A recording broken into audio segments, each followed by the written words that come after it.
Hello everyone, আসসালামু আলাইকুম। So আজকে শ্যামাই রেসিপিটা আর কি নবাবী শ্যামাই রেসিপিটা শেয়ার করতে আসলাম। সো দুধের ভিতরে ভালো করে আমি ডানো ক্রিমটা দিয়ে দিয়েছি আর চিনি দিয়েছি।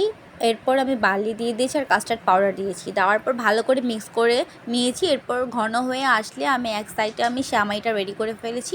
এটা ছিল লাচ্ছা শ্যামাই। লাচ্ছা শ্যামাইটা আমি ঘি দিয়ে আর চিনি দিয়ে ভেজে সুন্দর করে আলাদাভাবে রেখে ডিশের উপরে সাজিয়ে দিয়েছি। সাজানোর পর আমি যে ক্রিমটা তৈরি করেছিলাম দুধ দিয়ে ডানো ক্রিম দিয়ে, ওটাকে ভালো করে ঘন করে একদম গরম গরম এই ডিশের উপর দিয়ে দিতে হবে। সো ভালো করে আমি একদম কোনা কোনা থেকে স্টার্ট করে ভালো করে দিয়ে দিয়েছি।